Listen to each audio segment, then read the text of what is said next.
So students, last video में हमने सीखा था कि सिंपल इंटरेस्ट कैसे निकाला जाता है। ठीक है, फॉर्मूला बहुत आसान है। P यानी प्रिंसिपल मल्टीप्लाई बाय N यानी number of years multiply by R यानी रेट ऑफ इंटरेस्ट। तीनों को जब हम मल्टीप्लाई करते हैं हमें मिलता है simple interest. Okay, divide by 100 भी करना होता है। सेकेंड क्वेश्चन की तरफ बढ़ते हैं। लास्ट टाइम हमने फर्स्ट क्वेश्चन में क्या किया था, इंटरेस्ट निकाला था। ओके, सेकेंड क्वेश्चन में देखो क्या करना है। महेश डिपॉजिटेड, मतलब महेश बाबू ने पैसे जमा किए। कितना जमा किया? ₹8,650 इन अ बैंक। ठीक है, बैंक में इतना पैसा जमा किया at a rate of 6% per annum. तो ये है आपका P, ये है आपका R। Okay, how much money will he get at the end of the year in all. अब इसमें दो चीज़ है। सबसे पहली बात, इसमें आपको नंबर ऑफ़ ईयर्स दिया है। आप बोलोगे नहीं दिया है, लेकिन दिया है। कैसे? ध्यान से देखो। How much money will he get at the end of the year, मतलब जब जिस साल उसने वो पैसा भरा है उसके आखिरी में। आखिरी मतलब एंड में। मान लो महेश बाबू ने जनवरी में ये पैसा भरा, तो एंड ऑफ द ईयर उस साल का आखिरी क्या होगा? दिसंबर। तो जनवरी से लेके दिसंबर तक कितना साल होता है? 1। समझ में आया? तो इसमें एक साल दिया गया है, भले आपको इसमें लिखा नहीं, लास्ट क्वेश्चन में लिखा था 1 ईयर, इसलिए एन कितना था? 1। इस सेकेंड क्वेश्चन में नंबर ऑफ ईयर आपको डायरेक्टली नहीं दिया है, आपको दिमाग लगाना है। कैसे? Eight the end of the year. इससे क्या समझ में आता है? साल के आखिरी में मुझे उसको कितना पैसा, मतलब महेश को कितना पैसा बैंक से मिलेगा। ठीक है, कितना होगा ये? 1। तो नंबर ऑफ़ ईयर कितना है? 1। इन ऑल, ये दूसरा चीज़ है। आपको फर्स्ट क्वेश्चन में क्या बोला था? सिर्फ what would be the interest निकाले बोला था, लेकिन इसमें बोला गया है महेश को एक साल के बाद कुल मिला के कितना मिलेगा। तो सबसे पहले आपको इंटरेस्ट तो निकालना ही पड़ेगा और बाद में देखना हम क्या करते हैं। ठीक है, सो P है 8,650, नंबर ऑफ़ ईयर है 1, R है 6%। सो P है इतना, नंबर ऑफ़ ईयर है 1, R है 6%। तो पहले इंटरेस्ट निकालेंगे कि महेश ने जो पैसे डाला है, बैंक को दिया है, उससे उसको कितना ब्याज, कितना इंटरेस्ट मिलेगा। सिंपल इंटरेस्ट का फॉर्मूला क्या है? P multiply by N multiply by R upon 100। ठीक है, P कितना है? 8650। तो P के बदले क्या लिखने का? 8650 मल्टीप्लाई N कितना है? 1, इसलिए N के बदले क्या लिखेंगे? 1 मल्टीप्लाई R कितना है? 6, इसलिए R के बदले क्या लिखेंगे? 6 डिवाइड बाय 100। ठीक है, अब ध्यान से इतना स्टूडेंट्स, ऊपर एक ज़ीरो है, नीचे 2 ज़ीरो है। ठीक है, सो ऊपर का एक ज़ीरो काट दो, नीचे का एक ज़ीरो काट दो, एक ऊपर एक नीचे। ठीक है, फिर क्या करना? 865 मल्टीप्लाई बाय 1 कितना होगा? 865। फिर 865 मल्टीप्लाई बाय 1 कितना होगा? 865। फिर वो 865 मल्टीप्लाई बाय 6 करो, पीछे आप चेक करो। 865 मल्टीप्लाई बाय 6, इसको सॉल्व करना, आपको आंसर आएगा 5190। और नीचे क्या है? 10। ठीक है, नीचे क्या लिखा था? 10, तो यहाँ भी 10 आएगा। अब ऊपर नीचे एक एक ज़ीरो है, तो इसको काटो, इसको काटो, नीचे 1 बचा, उसको छोड़ दो, ऊपर क्या बचा? 590, मतलब उसको इतना इंटरेस्ट मिलेगा। लेकिन स्टूडेंट्स अब ध्यान से देखना, महेश ने बैंक में कितना दिया था स्टार्टिंग में?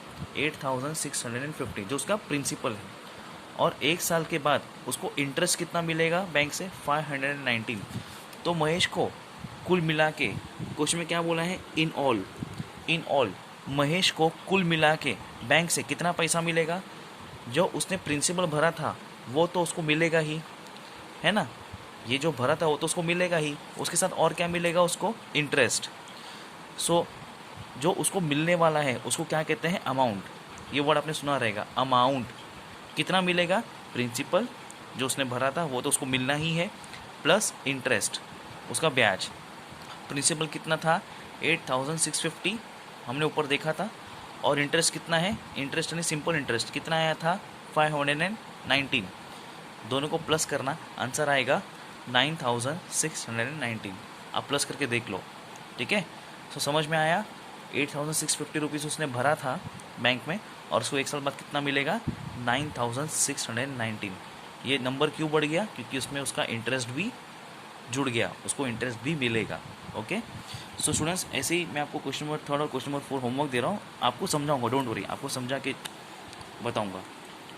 थर्ड, अहमद चाचा बोरोड, ठीक है, बोरोड मतलब उन्होंने बैंक से पैसे मांगे हैं। क्वेश्चन नंबर 2 में क्या था? महेश ने बैंक में पैसे दिए हैं। इसमें फ़र्क क्या है? अहमद चाचा ने पैसे मांगे हैं, बोरोड, बोरोड मतलब मांगना। सब्ट्रैक्शन में आपने सीखा रहेगा बोरोड, जब हम 1 मांगते हैं बाजू से, ठीक है। बोरोड का मतलब होता है मांगना। कितना पैसा मांगा?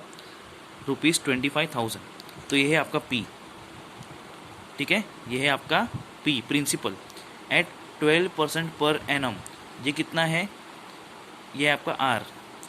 फॉर अ ईयर, अगर आपको इंग्लिश अच्छे से आती है, अ का मतलब क्या होता है? 1। अ का मतलब क्या होता है? 1 ईयर। अ का मतलब क्या होता है? 1। जैसा अगर मैं बोलता हूँ अ पेंसिल मतलब 1 पेंसिल, अ मोबाइल मतलब 1 मोबाइल, तो अ ईयर मतलब क्या होता है? 1 ईयर। तो आपको एन भी मिल गया। ये क्या है आपका? एन। आपके पास पी है 25,000, आपके पास एन है, आपको मैंने आर भी बता दिया। वॉट अमाउंट, ठीक है, अगेन जो मैंने लास्ट में लिखा था ना अमाउंट, वो आपको निकालना है। Will he have to return to the bank at the end of the year, ठीक है। तो अमित चाचा ने 25,000 बैंक से लिए थे, तो एक साल बाद अमित चाचा बैंक को कितना देंगे? तो सबसे पहले आपको सिंपल इंटरेस्ट निकालना पड़ेगा, जिसका फॉर्मूला है P multiply by N multiply by R upon 100, ठीक है। जैसे ही मैंने कैसा किया था वैसे के वैसे आपको इसमें भी करना है। एक बार जब आपको इंटरेस्ट मिल जाएगा, तो अमित चाचा ने जो 25,000 बैंक से लिया था वो तो उनको लौटाना ही पड़ेगा, बरोबर। 25,000 रुपीज़ तो वो लौटाएंगे ही, उसमें और क्या उनको लौटाना पड़ेगा? इंटरेस्ट, है ना। बैंक सिर्फ 25,000 थोड़ी लेगा।